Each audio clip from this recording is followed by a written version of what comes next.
Many people dream of a holiday like this, but for digital nomads, a hammock can serve as workplace. They can set up office anywhere, anytime. All they need is a laptop and internet access. People think it's non-stop fun, that it's a permanent vacation, but every lifestyle has its advantages and disadvantages. This particular lifestyle was made possible by the digital revolution, which transformed the world of work. Now that I step out of that comfort zone and traveled few countries of the world and met all these amazing people, it just opened my mind to a whole new world.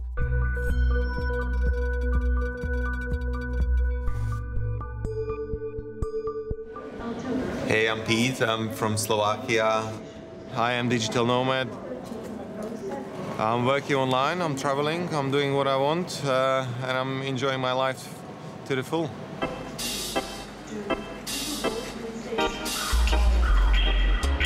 So in Berlin, ideally, I want to find another client, because Berlin is full of startups, full of these like trendy companies. I want to reach out to them and see if there is anything that they can offer that would be remote.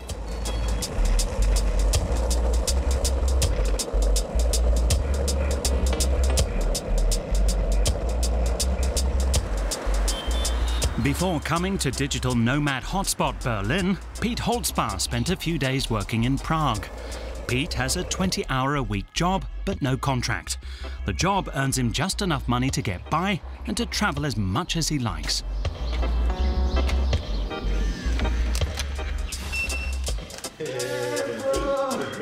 What's up? Hey, how are you? It's good to see you. Good.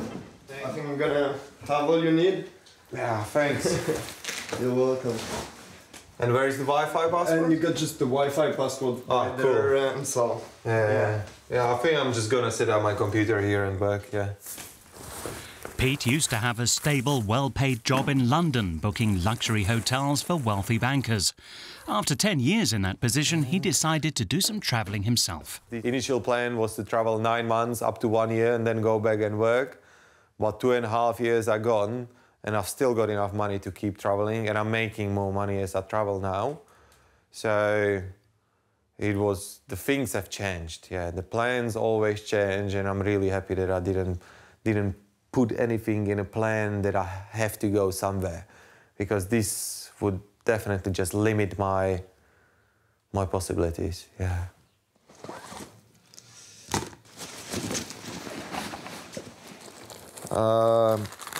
Doing macrame.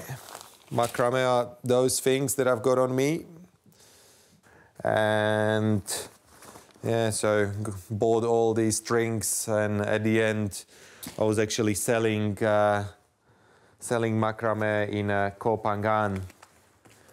And yeah, very important bit is Indian spices that I bought back in Malaysia.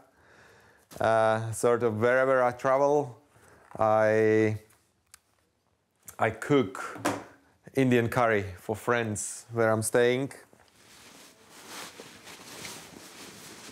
Yeah, I found it very freeing when I got rid of most of my stuff and suddenly started living just out of one bag. Pete is 33. The only additional items he owns are a few clothes he's stored with his parents in Bratislava. People chase, and then once you have it all, you find out actually, no, now that I have it all, it doesn't make me any more happy.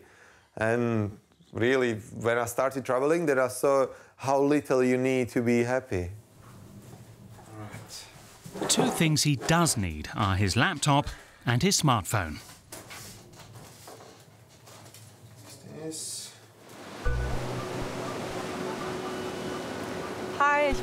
Hi, I'm Supi. I'm a digital nomad. I've been living this lifestyle for 7 years, and I've been a full-time nomad for 5 years.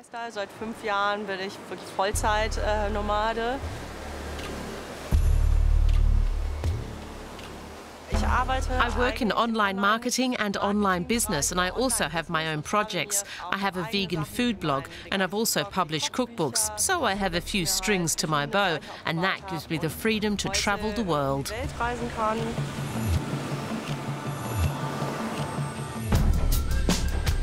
Suparni Neuwert, Supi to her friends, is from Cologne and usually spends the summer in Europe. Come autumn, she heads to sunnier climates. In winter, she often bases herself in Bali, another digital nomad hotspot, from where she works and travels across Asia.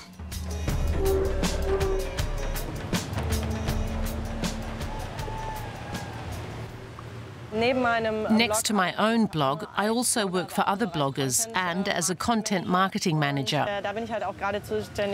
That means I edit content for online platforms, like for this online florist. I write for them a little, and I also edit and post content online. Supi has also branched out into coaching. She advises other digital nomads who are just getting started, like Evie. Take a seat. How are you? Well, I've been traveling for 10 months and it's been really hard. I thought it would be easy, that after 5 months I'd have managed to be floating about all hippie-like, especially because I want this lifestyle. What makes you think you have to go back? Because I feel like I'm losing the plot here, that I'll end up in a rice paddy all old and wrinkled, with no money and no insurance. I've seen your paperwork, and from what I can tell, you actually have a very sound basis to be a digital nomad. You have a podcast, so your work is already completely online. I think your main problem is fear. Compared to others, we Germans tend to be very fixated on stability. When I go home, I hear the same things all the time. When are you going to be done with this nonsense? You have to come back sometime. We thought this was just a phase. And I say no, it's a new lifestyle. A lifestyle that's attracting a growing number of people. It isn't clear how many digital nomads there currently are, but according to some estimates, there could be as many as 1 billion roaming the world by 2035. Pete has turned his back on his old life and embraced a new one. He met his current employer, Adrian, on a beach in Thailand. So basically, what I'm doing for my employer or client is I'm collecting data online on cryptocurrencies. So at the moment, there are more than 1,600 different digital currencies out there. Got a coin here which is called 10x, and basically what I'm trying to find out is how much money, as one of the first things that I'm looking for, how much money they raised during this ICO, initial coin offering. Here we go, 10x ICO raises $34 million in 7 minutes. It's crazy. 7 minutes, $34 million for a project that is just beginning. Pete deals with 8-digit sums on a daily basis. 517. His own 20-hour work week earns him €800 a month. I can live on these wages, but not in Europe, most likely. It's much cheaper to do so in Asia. So I can do this, but at the moment, I'm in Europe because here it's easier to find contacts for more work. Here we go, Lucian is calling us. Hey, Lucian, can you hear me? Yeah. Pete is training his new colleague, Lucian, from Romania. Did Adrian talk to you about Sirin Labs? Oh, no, I have no idea. I didn't talk with Adrian about this yet. Okay, cool. So I'm gonna just double check with him. I think he's asleep already now because in Tokyo it's already night. If you have any questions later, yeah, shout out and let me know. Okay, all right. Thank you. Thanks a lot. Have a good day. Ciao, ciao. Bye. Bye. All good. The small team communicate via Skype, so digitally. The currency several team members are paid in is also digital. He will get paid now in Ethereum. My choice of payment was euros, but one time I got paid in Ethereum because it was more feasible to get paid in Ethereum. It was at a time where it sort of like crashed down, so I saw it as a potential to actually get more money out of it. So I got paid in Ethereum as well. To many people, cryptocurrencies are daunting, but for Pete and his colleagues, they're perfectly normal. Digital currencies are decentralized, and tax enforcement for cryptocurrencies was only stepped up in 2016. The cons of the lifestyle is probably not having my own place, not having sort of like that place of security where you can go when you had a bad day. Because sometimes you might feel tired and drained of all energy, or even you might be getting sick and you want to go back and just lay down and chill. So the pros are the freedom that I'm getting, that I can be wherever I choose to be, freedom of my working hours, and then sense of adventure, that every day is different and I'm experiencing something new, I'm seeing new places, moving from city to the city.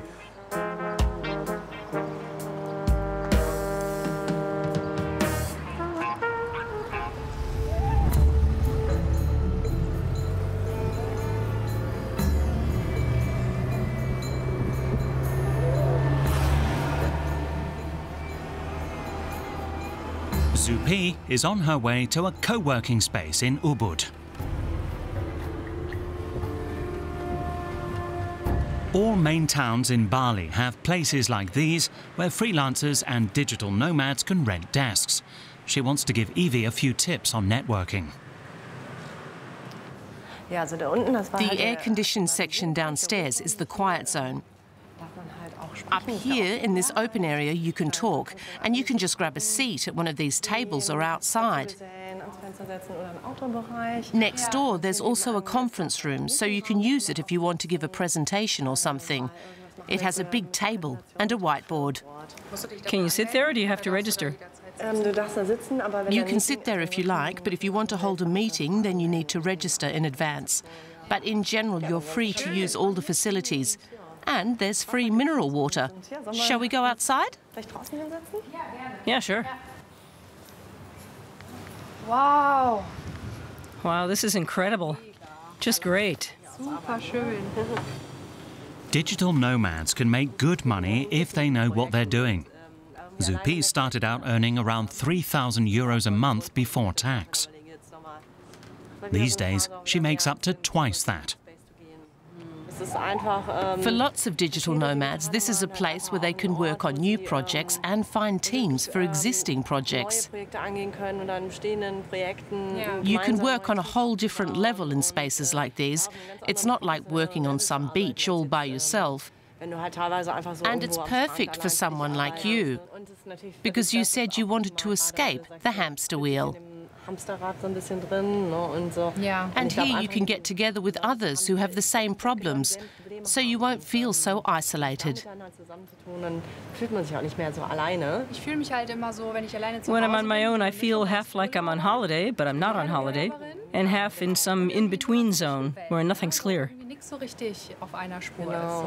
Completely, but this place means you can go to an office every day while also staying in this paradise, where you can go back to your bamboo hut in the evenings, drink coconut milk, or head to the beach at lunch. You can have that and a day-to-day schedule which moves your work along. It costs approximately 150 euros a month to join a co-working space like this one.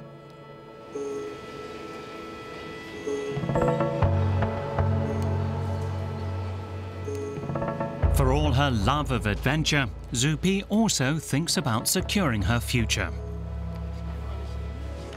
And while she isn't paying into a German pension plan, she's made other investments. In terms of social security, I'm actually in the process of making some changes. I'm getting out of the German system completely and looking into other options. I've started investing in other areas, like an organic coconut farm in Colombia. And I'm also building up additional avenues, like putting money into startups and other small companies.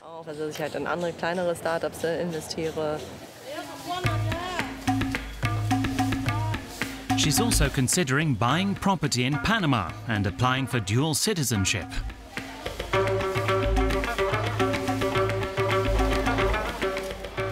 If Supi is sure of anything, it's that she never wants to be overworked again.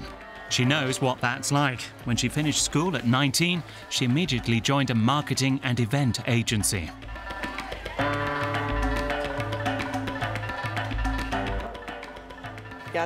I worked long hours and had a lot of responsibility. My whole life revolved around work, and then I had a burnout. That was 10 years ago. After that, I thought, wait, okay, this can't be it. Working for someone else and being completely drained, and you're so young? Supi decided to concentrate on the things she loved most: traveling, yoga, and cooking. These days, she posts a recipe on her vegan food blog every week. And she also advises people on healthy eating. Basically, I make my projects fit in with my lifestyle. I think about how I want to live, and then I decide if jobs or even hobbies are suited to it. Then I try to structure everything so that I maintain a good balance. Making the dish is only the first step. Photographing it is just as important. Supi makes money through product placement and links. Pete also uses co-working spaces as a way of making contacts, developing ideas and picking up work. Offshoots of Google, Daimler and other major companies have used this particular space to network with startups. Pete has an appointment with Sebastian Meltz, who runs a placement agency for digital freelancers. No, it's for afterwards as well. So basically what I need is to find a remote job. Yeah, so I'm fine doing what I'm doing now, but it's not sustainable for a very long time. So I really... Like something more stable, or? Well, there's something more stable, something to add to what I'm already doing. Yeah, exactly. So Sebastian shows Pete what sort of jobs he could point him towards, including writing copy for landing pages and search engine optimization. Pete would earn up to €50 an hour. The agency keeps 20% in commission. Okay, fantastic. Yeah, so I can definitely send you my CV and we can go from there. Are you registered still in Slovakia, or? I'm not registered anywhere. So because I'm only starting in this industry, and at the moment I'm working in a crypto world, and sometimes I'm even being paid in crypto. Okay. So a lot of people who are digital nomads at the moment, they will wake up and they will realize and say, oh wow, I'm getting older, I actually don't want to travel all the time anymore, I actually want to have something stable, I actually want to know, all right, my fixed costs are paid and there I count in like my insurance, my retirement plan. When people get older, it's like, what do you regret the most? And people definitely don't regret that they didn't pay enough tax, they didn't pay enough insurance and all that. They do regret not doing those like unwise decisions, because like unwise for our society, you know. But at the end, it's those experiences that bring us the most of the happiness and like good times in our lives. Totally. As a part-time digital nomad, Sebastian also enjoys his freedoms. But he's aware of potential pitfalls. Everyone says, I can be a digital nomad. I can be that person who just goes there, does a job, I have enough money, and then I look for another job. Yeah, if you're good enough, if you have worked already, if you know the basics, if you have had already a job, if your CV already looks like that, you will get a job again. But if you just start and then you have one job and then you think it's going to happen like this all the time, then you're way too naive. And it's not going to be like that. And as an entrepreneur, and you're still going to be an entrepreneur, you're going to fall. And you're going to fall deeper and deeper and deeper. And only the people who are actually strong enough to actually get up every time, they will survive. And out of all the people, I don't know how the statistics are, but less than 20% actually survive. All right. Thanks a lot for everything. Again, my friend. For the time being, Pete doesn't have comprehensive insurance. He's making do with travel insurance and concentrating on building up his income. Supi is several steps ahead of him, but there are always new hurdles to be cleared. You're a resident of a country when you've been there for more than 180 days a year. I don't spend more than 180 days anywhere, so I'm not in any country long enough to belong to that country. Of course I'm German and I always will be, but as I'm not living there, I don't feel I need to be registered and paying taxes there. So at the moment I'm deregistering in Germany and planning to switch to Cyprus. Cyprus is part of the EU, and even though it has an offshore sector, its currency is euros and its invoices conform with European standards. And then slowly, from the heart, the energy flows to your palms. Ground, heart, palms. Supi is interested in spirituality, but she's also an influencer. Digital nomads tend to have a strong social media presence. Indeed, the hype surrounding this kind of lifestyle is partly generated by the people pursuing it and helping them sustain it. Okay, 3 seconds. Okay. Auf der einen Seite gibt es immer mehr digitale Nomadenkonferenzen, Workshops. There are more and more workshops and conferences about digital nomads, along with coaching seminars and books about how you can become one, what you need and so on. Nowadays, there are even all sorts of products. I've seen a digital nomad rucksack with a built-in solar panel so that you can charge your laptop even in the middle of the jungle. Im Dschungel stehst oder weiß ich nicht wie. Pete's not interested in having the right accessories for his lifestyle. He's a purist and he's happy to drift. But he always keeps enough money in reserve to tide himself over for 6 months. And what happened in the last 2.5 years, I'm really proud of that. And it's the memories that I'm never gonna forget. And I'm super grateful for all the people that I met and all the experiences I had. As it changed my life. It got me to this point. And only God knows like where I'm gonna go next.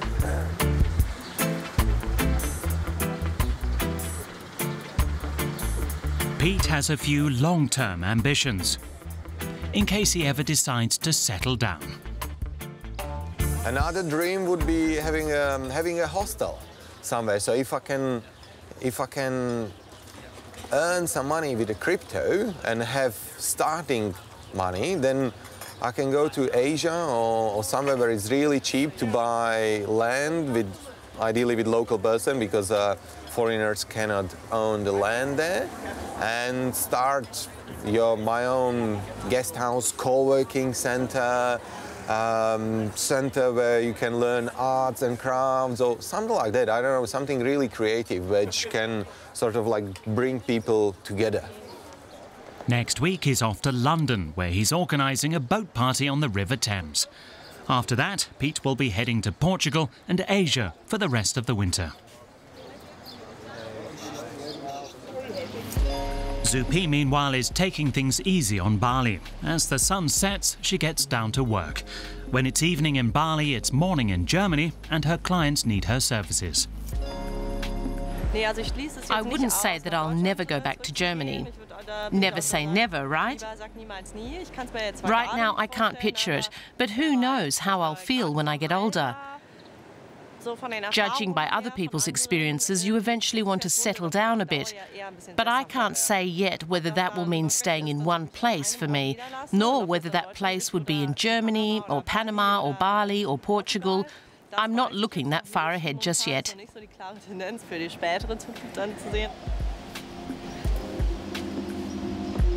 She's living the dream. Almost. About a year ago, I began thinking about having a relationship again.